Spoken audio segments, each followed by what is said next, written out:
manifestation, qu'elle soit sportive, culturelle ou de loisirs comme la fête de quartier ou de voisinage, a des impacts environnementaux et sociaux. De plus en plus d'organisateurs d'événements, qu'ils soient publics ou privés, choisissent de les maîtriser.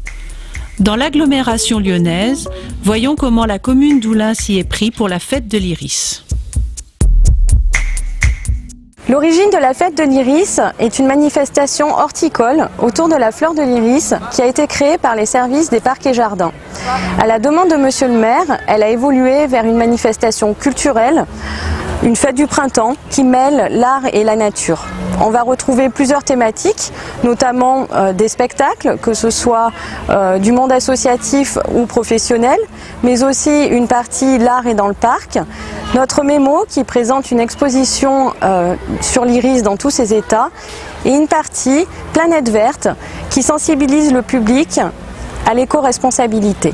Elle est construite sur un mode participatif et mobilise de nombreux acteurs locaux, que ce soit des associations culturelles, environnementales, mais aussi tout Aulinois qui souhaitent présenter un projet spécifique.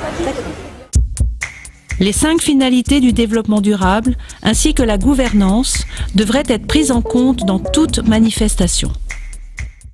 Intégrer le développement durable dans une manifestation, c'est prendre en compte la gestion des déchets, la maîtrise de l'eau et de l'énergie, l'alimentation, la biodiversité et ainsi que la mobilité. C'est aussi veiller à la prévention, à l'accessibilité, à la sécurité. C'est travailler de manière participative avec l'ensemble des partenaires. Et c'est enfin aussi promouvoir la sensibilisation au développement durable et à l'environnement. Nous avons travaillé sur plusieurs champs de développement durable, notamment les déchets, puisque nous avons mis en place des gobelets plastiques qui sont utilisés et réutilisés, ce qui nous permet de limiter les achats de bouteilles d'eau.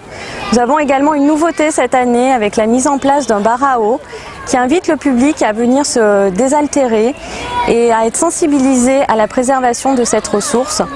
Nous avons aussi l'implication d'Aremax pour nous accompagner dans le tri sélectif. Nous avons aussi un champ sur l'implication citoyenne, puisque l'AXO, qui est notre association des centres sociaux d'Oulin, tient la buvette avec des jeunes et des mamans qui se sont engagés à fabriquer du fait maison à partir de produits locaux et de saison. Et c'est aussi un champ sur la sensibilisation à l'environnement et au développement durable grâce à la participation du syndicat d'apiculture du Rhône et d'Arthropologia qui sont présents pour l'inauguration d'un rucher et qui aura une vocation pédagogique également sur l'intérêt de la réintégration des abeilles en milieu urbain. Aremax accompagne l'organisateur dans la gestion des déchets et va sensibiliser le public présent. Donc on a un travail qui va se décliner en 3 temps. Dans un premier temps, on va estimer les besoins. Dans un deuxième temps, on va être présent, on va mettre des supports de tri. Donc par exemple aujourd'hui, on en a mis 30 sur le site. On a amené 2 animaux qui sont des supports de tri customisés qui sont plus ludiques pour les enfants. Et on va venir avec une équipe de bénévoles et un tricycle. Et l'idée, toute la journée, on va déambuler pour aller à la rencontre du public. Dans un dernier temps, on va rédiger un bilan avec les quantités collectées, ce qui aura été valorisé, et des pistes d'amélioration pour que l'édition suivante soit encore plus environnementale possible. Alors moi c'est Julie, donc ça fait 7 ans que je suis bénévole pour l'association Aremax. Et dans la vie, je suis ingénieure en biotechnologie. J'interviens sur des événements donc comme bénévole pour sensibiliser les gens et puis mettre en place le tri. Ça fait 7 ans que je suis bénévole chez Aremax. Je suis traductrice. Donc la petite fiche, le guide du tri pour expliquer aux gens ce qui se trie et comment ça se passe. Le cendrier de poche offert par le Grand Lion pour les personnes qui fument. Est-ce que vous avez 2-3 minutes pour répondre à un petit questionnaire sur le tri ? Ouais. Est-ce que vous connaissez la différence entre biodégradable, compostable et recyclable? Compostable, c'est qu'on peut le mettre dans le compost. Et puis recyclable, on peut le mettre dans la poubelle jaune. Ça ressemble à quoi? Un coton. Ouais. C'est pas du coton. Et c'est pas du coton. Ça est fait à partir des bouteilles d'eau. Il faut environ 27 bouteilles d'eau pour faire une veste polaire.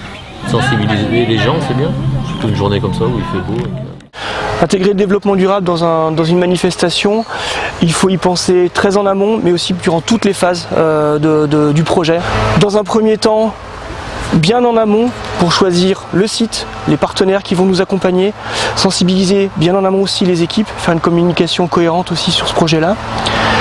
Durant l'événement, dans la phase de montage, mais aussi de démontage et pendant toute la vie de l'événement, il faut savoir aussi travailler dans ce sens-là en se faisant accompagner peut-être avec des partenaires Et enfin, lorsque l'événement est terminé, que tout est démonté, il faut faire un bilan.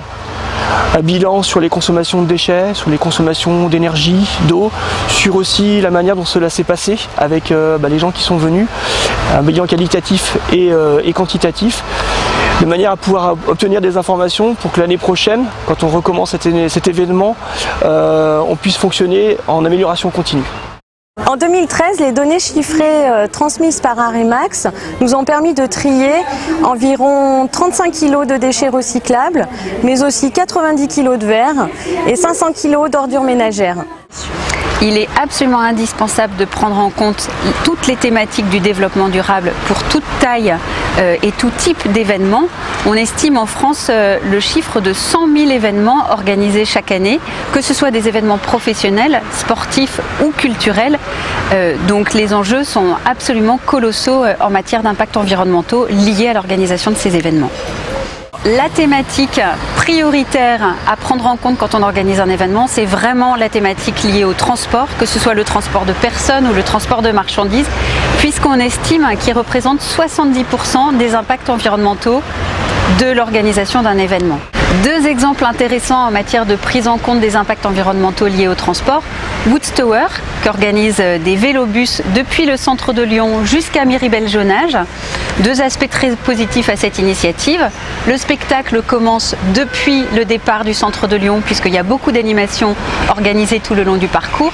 Et quand je rentre à 2 h du matin à la fin du concert, je sais que je ne serai pas tout seul et que je serai accompagné avec un groupe. Un deuxième exemple, certains événements favorisent le covoiturage en proposant soit des tarifs préférentiels, soit une boisson ou un petit cadeau aux gens qui viennent à plusieurs dans une même voiture.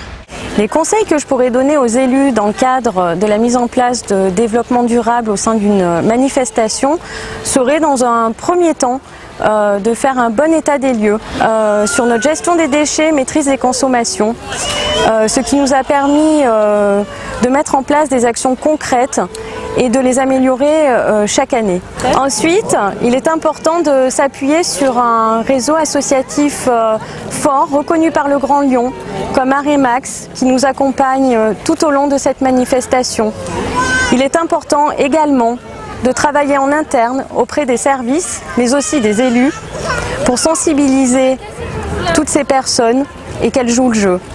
Un outil comme l'Agenda 21 peut être aussi un bon moyen de fixer les bons objectifs pour obtenir des actions concrètes. Depuis 2010, la ville de Lyon, le Grand Lyon, le Conseil régional et l'ADEME se sont regroupés pour aboutir à la création d'une plateforme internet qui permet aux organisateurs d'événements et aux collectivités locales qui veulent prendre en compte cette thématique des événements éco-responsables d'être accompagnés pas à pas avec une double entrée sur cette plateforme, une entrée thématique et une entrée par étape d'organisation de l'événement.